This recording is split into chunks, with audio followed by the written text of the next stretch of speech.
Hello viewers, আসসালামু আলাইকুম। আমি একটি মজার রেসিপি নিয়ে হাজির হলাম। আজকে আমার রেসিপিটির নাম হচ্ছে লাল শাকের বড়া। তো এখানে আমি লাল শাক এবং আলু সিদ্ধকে ব্লেন্ড করে নিয়েছি। এর মাঝে 1.5 টেবিল চামচ চাউলের গুঁড়া দিলাম, পেঁয়াজ কুচি দিলাম, বেরেস্তা দিচ্ছি, একটা ম্যাগি স্বাদ মশলা দিলাম, ধনিয়া পাতা কুচি দিচ্ছি, কাঁচামরিচ কুচি দিচ্ছি, স্বাদ মতো লবণ দিচ্ছি, কর্নফ্লাওয়ার দিচ্ছি 1 চা চামচ, দেখতে পাচ্ছেন। সামান্য পরিমাণ গরম মশলা দিলাম, 1 টেবিল চামচ বেসন দিলাম, পোস্ত দিচ্ছি। আর এগুলোকে আমি ভালো করে মেখে নিব। আর বড়াগুলো আমি এভাবেই তৈরি করে নিব।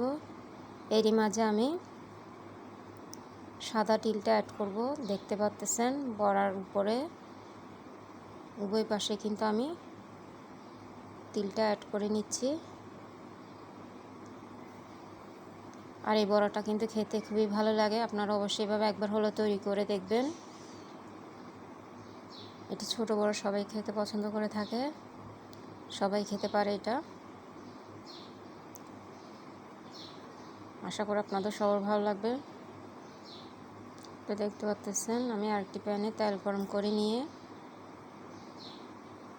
একে একে বড়া সবগুলো দিয়ে দিলাম এবং বড়াগুলো ভেজে নিচ্ছি। আর চুলোটা এভাবেই রাখতে হবে।